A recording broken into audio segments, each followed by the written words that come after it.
Good morning student, myself Yogesh Morchhale, assistant professor Harda degree college Harda. आज हम देखेंगे क्लास 12 के एमपी बोर्ड और सीबीएसई बोर्ड में जो कॉमन टॉपिक है join, data constant, range searching, pattern matching और condition based on a list. सबसे पहले हम देखते हैं ज्वाइन क्या होता है। ज्वाइन का मतलब होता है कि जब हमें दो टेबल के बीच के डेटा को कंबाइन करके एक सिंगल टेबल में यदि क्या करना हो, ऐड करना हो, तो उसके लिए हम यूज़ करते हैं काय का, ज्वाइन का।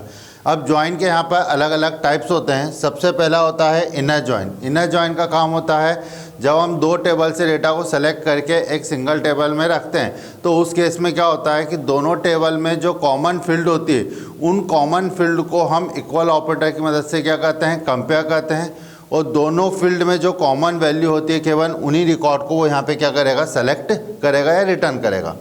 सेकंड होता है left outer join. Left outer join में क्या होता है कि जब हम दो टेबल के बीच में लेफ्ट आउटर ज्वाइन लगाते हैं तो उस केस में लेफ्ट टेबल के वो सभी डेटा को सेलेक्ट करेगा जो सेकेंड टेबल में हो चाहे ना हो। Right outer join. Right outer join में क्या होगा कि जब हम दो टेबल के बीच में राइट आउटर ज्वाइन लगाएंगे तो वो राइट टेबल के वो सभी रिकॉर्ड को सेलेक्ट करेगा जो कॉमन है या नहीं है। और फुल आउटर ज्वाइन का मतलब होता है कि दोनों टेबल से वो रिकॉर्ड को क्या सेलेक्ट करे, दोनों टेबल से रिकॉर्ड को क्या करेगा, सेलेक्ट करेगा, चाहे वो कॉमन हो चाहे नहीं हो। जैसे हम एक डायग्राम के थ्रू देखते हैं। सबसे पहले हमने यहाँ पे देखा है इनर ज्वाइन। इनर ज्वाइन में हमारे पास एक टेबल 1 है और एक टेबल 2 है। अब जब इन दोनों टेबल के बीच में हमने इनर ज्वाइन लगाया तो उस केस में दोनों टेबल में जो कॉमन रिकॉर्ड है उन्हीं को वो क्या कर रहा है, सेलेक्ट कर रहा है। लेफ्ट आउटर ज्वाइन में क्या हो रहा है कि टेबल 1 और टेबल 2 दोनों के बीच में जब हमने लेफ्ट आउटर ज्वाइन लगाया तो उस केस में दोनों टेबल में जो कॉमन रिकॉर्ड है वो तो सेलेक्ट कर ही रहा है, साथ में लेफ्ट टेबल के वो सभी रिकॉर्ड को सेलेक्ट कर रहा है जो कॉमन नहीं भी हैं।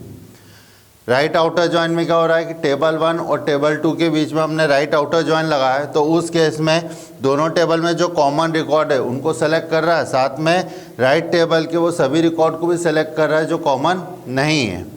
और लास्ट होता है full outer join. Full outer join में क्या होता है कि दोनों टेबल में जो कॉमन रिकॉर्ड है वो तो सेलेक्ट हो ही रहा है, साथ में टेबल 1 और टेबल 2 के वो रिकॉर्ड भी सेलेक्ट हो रहे हैं जो कॉमन नहीं है। अगला आता है कांस्टेंट। कि कांस्टेंट होते क्या है। कांस्टेंट का मतलब होता है कि जब भी हम डेटाबेस में कोई टेबल क्रिएट करते हैं और उस टेबल को बनाते समय यदि हमें किसी तरह से किसी फील्ड पर कोई कंडीशन या रूल्स को यदि अप्लाई करना होता है तो उसके लिए हम डेटा कांस्टेंट या एसक्यूएल कांस्टेंट का यूज़ करते हैं।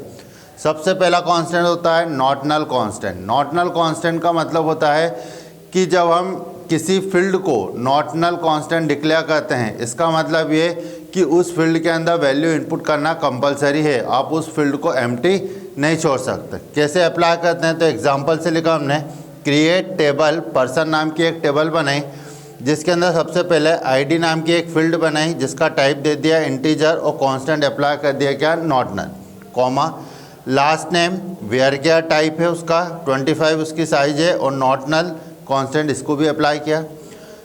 थर्ड है फर्स्ट नेम वेयर केयर, उसकी साइज 25 है, इस पर भी अप्लाई कर दिया क्या, नॉट नल कांस्टेंट। और लास्ट फील्ड है एज जिसका टाइप दे दिया हमने क्या, इंट।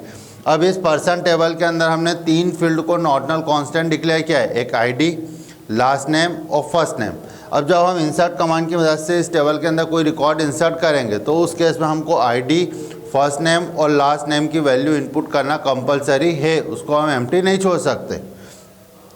सेकेंड होता है प्राइमरी की कांस्टेंट। प्राइमरी की कांस्टेंट का मतलब होता है कि किसी भी टेबल के अंदर यूनिक रिकॉर्ड स्टोर करना, मतलब कि किसी भी टेबल के अंदर डुप्लीकेट रिकॉर्ड स्टोर होने से रोकना है तो उसके लिए हम प्राइमरी की कांस्टेंट का यूज़ करते हैं। साथ में प्राइमरी की कांस्टेंट जो होता है वो नल वैल्यू को भी एंटर होने से रोकता है। क्यों? क्योंकि प्राइमरी की कांस्टेंट के अंदर by default not null constant क्या होता है, इंक्लूड होता है, जो कि नल वैल्यू को भी एंटर होने से रोकता है। जैसे एग्जाम्पल में लिखा, क्रिएट टेबल, पर्सन नाम की एक टेबल बनाई, आईडी इंट जिसको हमने क्या बना दिया, प्राइमरी की, मतलब आईडी नाम की जो फील्ड है वो यहाँ पे क्या है आपकी एक प्राइमरी की, जो कि हमेशा किसी भी टेबल के अंदर यूनिक रिकॉर्ड को ही क्या करेगा, स्टोर करेगा, डुप्लीकेट रिकॉर्ड और नल वैल्यू को एंटर होने से रोकेगा। लास्ट नेम वेयर केयर, उसकी साइज दे दी 25 और उसको बना दिया हमने क्या, नॉट नल, मतलब लास्ट नेम के अंदर हमको वैल्यू इनपुट करना कंपलसरी हो, चाहे वो डुप्लीकेट हो लेकिन वैल्यू देना कंपलसरी है। फर्स्ट नेम जिसकी साइज दी वेयर केयर, टाइप दिया वेयर केयर और साइज दे दी 25।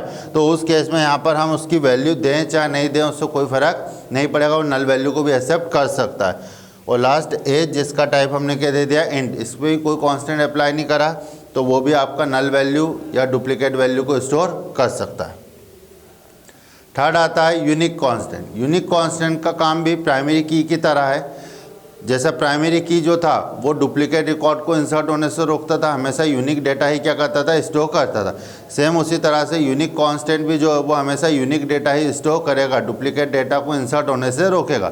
लेकिन दोनों में अंतर ये है कि प्राइमरी की जो है वो नल वैल्यू को एंटर होने से रोकता है। क्यों? क्योंकि प्राइमरी की के अंदर by default not null constant क्या होता है, इंक्लूड होता है। लेकिन यूनिक कांस्टेंट जो है वो नल वैल्यू एक्सेप्ट कर सकता है। यदि हम चाहते हैं कि यूनिक कांस्टेंट जो है वो नल वैल्यू एंटर होने से रोकना है तो उसके लिए हमको उसके साथ नॉट नल कांस्टेंट भी क्या करना पड़ेगा, डिक्लेयर करना पड़ेगा। जैसे हमने एक एग्जांपल लिखा, क्रिएट टेबल पर्सन, आईडी नाम की फील्ड है जिसका टाइप दे दिया इंट, उसको नॉट नल भी बनाया, साथ में क्या बनाया, यूनिक। यूनिक जो कि डुप्लीकेट रिकॉर्ड को इंसर्ट होने से रोकेगा और नॉट नल जो है वो उसके अंदर नल वैल्यू को एंटर होने से रोकेगा। लास्ट नेम वेयर केयर, उसकी साइज दे दी 25, इसको क्या बना दिया, नॉट नल जो कि नल वैल्यू नहीं रखेगा। First name varchar type का जिसकी साइज दे दी 25, ये नल वैल्यू एक्सेप्ट कर सकता है। एज इंटीजर टाइप का, ये भी नल वैल्यू एक्सेप्ट कर सकता है। फोर्थ होता है आपका चेक कांस्टेंट। चेक कांस्टेंट का मतलब होता है कि यदि हमें किसी फील्ड पर कोई कंडीशन यदि अप्लाई करना है कि हम चाहते हैं कि किसी भी फील्ड के अंदर डेटा इंसर्ट होने से पहले उस रिकॉर्ड को, उस डेटा को क्या किया जाए, चेक किया है। यदि वो डेटा वैलिड है तो उस केस में वो रिकॉर्ड को क्या करे, इंसर्ट करे। तो उसके लिए हम यूज़ करते हैं क्या का, चेक कांस्टेंट का। जैसे एग्जांपल लिखा, क्रिएट टेबल पर्सन, आईडी नाम की फील्ड है, इंट नॉट नल बनाया, last name varchar type दे दिया, साइज दे दी 255, इसको बना दिया not null. First name varchar जिसकी साइज दे दिया हमने क्या, 255, एज दे दिया इंटीजर। अब मैंने यहाँ पे एज पे कंडीशन लगा दी, क्या लगाई कि check age greater than equal to 18, मतलब इस पर्सन नाम की टेबल के अंदर केवल उन्हीं पर्सन का रिकॉर्ड इंसर्ट होगा जिसकी एज 18 या 18 से क्या होगी, ज़्यादा होगी। 18 से कम वाले को वो रिकॉर्ड को इंसर्ट नहीं करेगा। लास्ट आता है आपका डिफ़ॉल्ट कांस्टेंट। डिफ़ॉल्ट कांस्टेंट का मतलब होता है कि यदि हम किसी फील्ड की कोई पहले से डिफ़ॉल्ट वैल्यू देना चाहते हैं, मतलब कि यदि इंसर्ट कमांड लगाते समय हम किसी फील्ड की यदि कोई वैल्यू नहीं दें तो उस केस में उस फील्ड की जो हमने डिफ़ॉल्ट वैल्यू दी है वो डिफ़ॉल्ट वैल्यू उसके अंदर क्या हो जाए, इंसर्ट हो जाए। और यदि हम कोई नई वैल्यू देते हैं तो उस केस में वो डिफ़ॉल्ट वैल्यू को नहीं रखे, हमने जो नई वैल्यू दी है उस वैल्यू को क्या करे, स्टोर करे। जैसे एग्जाम्पल लिखा हमने, create table person, ID int not null, second फिर last name varchar type दे दिया 25, साइज दे दी not null constant. First name varchar type दे दिया 25, साइज दे दी, एज इंट। अब यहाँ पे मैंने डिफ़ॉल्ट वैल्यू दी किस फील्ड की, सिटी नाम की, जिसका टाइप दे दिया वेयर केयर, साइज दे दी 25, लिख दिया डिफ़ॉल्ट और यहाँ पे सिंगल कोट में वैल्यू क्या दे दी, हरदा। मतलब कि जब पर्सन नाम की टेबल के अंदर हम इंसर्ट कमांड की मदद से कोई रिकॉर्ड इंसर्ट करेंगे, उस केस में यदि हमने सिटी नाम की यदि कोई वैल्यू नहीं दी तो उस केस में उसकी डिफ़ॉल्ट वैल्यू क्या चली जाएगी, हरदा। और यदि हमने कोई नई वैल्यू दी है तो उस केस में डिफ़ॉल्ट वैल्यू को नहीं लेगा, वो जो हमने नई वैल्यू पास की है उस वैल्यू को वो क्या करेगा, टेबल के अंदर स्टोर कर देगा। अगला आता है रेंज सर्चिंग। रेंज सर्चिंग का मतलब होता है कि जब हमारे पास कोई दो गिवन वैल्यू होती है और उस केस में उन दो गिवन वैल्यू के बीच के रिकॉर्ड को सेलेक्ट करना है या नहीं करना है तो उसके लिए हम यूज़ करते हैं क्या का, रेंज सर्चिंग का। हमारे पास मान लें कि एक प्रोडक्ट नाम की टेबल है। अब इस टेबल पर हम देखते हैं यहाँ पर कि रेंज सर्चिंग में किस तरह से हम रिकॉर्ड को सेलेक्ट करना है या नहीं करना। तो रेंज सर्चिंग के अंदर यहाँ पे दो ऑपरेटर यूज़ होते हैं, एक होता है बिटवीन ऑपरेटर और एक होता है not between operator. Between operator का काम होता है कि जब हमको दो गिवन वैल्यू के बीच के रिकॉर्ड को सेलेक्ट करना है तो उस केस में हम बिटवीन ऑपरेटर का क्या करते हैं, यूज़ करते हैं, जिसमें जो दो गिवन वैल्यू हैं वो भी इंक्लूड होगी। जैसे एग्जांपल लिखा, सेलेक्ट, हमको सेलेक्ट करना है क्या, प्रोडक्ट नेम सेलेक्ट करना है। फ्रॉम किस टेबल से, प्रोडक्ट, इस प्रोडक्ट नाम की टेबल से हमको केवल प्रोडक्ट के नाम सेलेक्ट करना। किनके, तो वेयर प्राइस बिटवीन 10 एंड 20, मतलब जिन प्रोडक्ट की प्राइस 10 और 20 के बीच में होगी उन्हीं के प्रोडक्ट नेम हमको क्या करना है, सेलेक्ट करना है। उसमें 10 और 20 भी क्या होंगे, इंक्लूड होंगे। तो हम सबसे पहले वाले की देखें, पहले वाले की प्राइस क्या है 30। अब हमने यहाँ रेंज कर दिए 10 एंड 20, तो ये है क्या उस रेंज में, नहीं है। सेकेंड 15 है उस रेंज में, तो उस केस में प्रोडक्ट नेम में क्या वैल्यू दे देगा, पेंसिल। तीसरा देखें, एज प्राइस क्या दी है 20, तो वो 20 को भी क्या करेगा, इंक्लूड करेगा, तो उस केस में क्या आएगा, कलर। मतलब यहाँ पर हमारा प्रोडक्ट नेम में क्या क्या वैल्यू आ जाएगी, पेंसिल और कलर। नॉट बिटवीन ऑपरेटर का काम क्या होता है, जो हमारे पास दो गिवन वैल्यू होती हैं उन दो गिवन वैल्यू के बीच के रिकॉर्ड को छोड़ के बाकी सभी रिकॉर्ड को सेलेक्ट करना है, तो उसके लिए हम नॉट बिटवीन ऑपरेटर का यूज़ करते हैं। जैसे एग्जांपल में लिखा, सेलेक्ट प्रोडक्ट नेम सेलेक्ट करना है फ्रॉम किस टेबल से, product where price not between 10 and 20, मतलब मेरे को उन प्रोडक्ट के नाम सेलेक्ट करना है जिनकी प्राइस 10 और 20 के बीच में नहीं है। तो उस केस में 10 और 20 के बीच में कौन सा नहीं है, ये वाला, तो उसका प्रोडक्ट नेम क्या है, पेन। तो आउटपुट में क्या आएगा आपका, प्रोडक्ट नेम में पेन। अगला है आपका पैटर्न मैचिंग। पैटर्न मैचिंग का मतलब होता है कि यदि हमारे पास कोई एक गिवन स्ट्रिंग है, उस स्ट्रिंग को यदि हमें क्या करना है, मैच करना है, तो उसके लिए हम यूज़ करते हैं क्या का, पैटर्न मैचिंग का। अब पैटर्न मैचिंग के अंदर स्ट्रिंग को मैच करने के लिए हम लाइक ऑपरेटर का क्या करते हैं, यूज़ करते हैं। साथ में इस पैटर्न मैचिंग के अंदर यहाँ पे दो वाइल्ड कार्ड कैरेक्टर क्या किए जाते हैं, यूज़ किए जाते हैं। पहला होता है आपका परसेंटेज और दूसरा होता है अंडरस्कोर। परसेंटेज का मतलब होता है कि यदि हमने किसी स्ट्रिंग के बाद यदि % लगा दिया, मतलब कि उस स्ट्रिंग की कितनी भी लेंथ हो सकती है। और अंडरस्कोर का मतलब होता है कि यहाँ पे सिंगल कैरेक्टर को मैच करने के लिए हम अंडरस्कोर सिंबल का यूज़ करते हैं। जैसे हमारे पास एक टेबल दी हुई है, अब इस टेबल पर यहाँ पर हम अलग अलग कंडीशन लगाते हैं। सबसे पहले मैंने बोला कि सेलेक्ट नेम फ्रॉम स्टूडेंट, मतलब कि स्टूडेंट टेबल से मेरे को केवल स्टूडेंट के नाम सेलेक्ट करना है, लेकिन किन के, where name like single quote में क्या लिख दिया, कैपिटल है %, मतलब कि स्टूडेंट टेबल से उन्हीं स्टूडेंट के नाम सेलेक्ट होंगे जिन स्टूडेंट का नाम कैपिटल ए से स्टार्ट होगा। अब उस स्ट्रिंग की लेंथ कितनी भी हो सकती है, तो कैपिटल ए से स्टार्ट होने वाला नाम केवल एक ही है, आशीष, तो उस केस में आउटपुट क्या आएगा आपका, आशीष। सेकेंड एग्जाम्पल देखें कि select name from student where name like %H, मतलब कि स्टूडेंट टेबल से केवल उन्हीं स्टूडेंट के नाम सेलेक्ट करेगा जिन स्टूडेंट के नाम की एंडिंग कैसे हो रही है, एच से। तो लास्ट नेम देखें तो उस केस में क्या आएगा, आशीष और राकेश।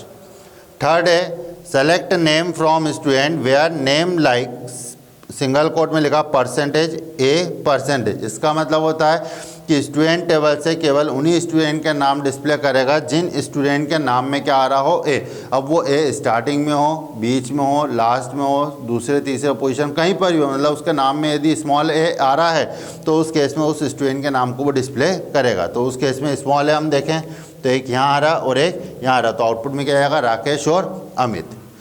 लास्ट है select name from student where name like, दो यहाँ पे अंडरस्कोर लगा है, अंडरस्कोर H%, मतलब कि स्टूडेंट टेबल से केवल उन्हीं स्टूडेंट के नाम सेलेक्ट करेगा जिस स्टूडेंट के नाम में थर्ड पोजीशन पे क्या आ रहा हो, H। तो थर्ड पोजीशन पर H वाला देखें तो उस केस में आउटपुट में केवल क्या आएगा, आशीष। अगला है condition based on a list. Condition based on a list का मतलब होता है कि जब हमें एक सिंगल फील्ड की वैल्यू को यदि कंपेयर करना होता है, मतलब एक सिंगल वैल्यू को कंपेयर करना होता है, तब हम उस केस में इक्वल टू ऑपरेटर का यूज़ करते हैं। जैसे हम लिखते हैं कि मेरे को उन स्टूडेंट के नाम डिस्प्ले करना है जिसकी सिटी हरदा है, तो हम क्या लिखते हैं कि where city equal to Harda, मतलब उस फील्ड की केवल एक सिंगल वैल्यू को हमने क्या किया है, कंपेयर किया है। लेकिन हम चाहते हैं कि किसी एक सिंगल फील्ड की मल्टीपल वैल्यू को यदि हमें कंपेयर करना है तो उसके लिए हम यूज़ करते हैं condition based on a list का, जिसके अंदर दो ऑपरेटर यूज़ होते हैं, एक होता है इन ऑपरेटर और एक होता है not in operator. In operator का काम होता है कि जब हम किसी सिंगल फील्ड की मल्टीपल वैल्यू को कंपेयर करते हैं तो जो वैल्यू मल्टीपल वैल्यू मैच हो रही है उन सभी रिकॉर्ड को वो क्या करेगा, सेलेक्ट करेगा। जैसे हमने लिखा select name from student where city in, हमने वैल्यू दे दी, मल्टीपल वैल्यू दे दी, हरदा, पुणे और भोपाल, मतलब स्टूडेंट टेबल से केवल उन्हीं स्टूडेंट के नाम डिस्प्ले करेगा जिन स्टूडेंट की सिटी हरदा, पुणे और भोपाल है, बाकी सबको क्या कर देगा, हटा देगा। केवल उन्हीं 3 सिटी में रहने वाले स्टूडेंट के नाम को क्या करेगा, डिस्प्ले करेगा। नॉट इन ऑपरेटर क्या होता है, इन ऑपरेटर का अपोजिट, मतलब कि जो हमने सिटी नाम की फील्ड की जो मल्टीपल वैल्यू दी है, तो जो वैल्यू मैच हो रही है उनको छोड़ देगा, बाकी सबको क्या करेगा, सेलेक्ट करेगा। जैसे हमने लिखा select name from student where city not in single quote में हरदा, पुणे और भोपाल, मतलब कि स्टूडेंट टेबल से केवल उन्हीं स्टूडेंट के नाम डिस्प्ले करेगा जिन स्टूडेंट की सिटी हरदा, पुणे और भोपाल नहीं है। Thank you.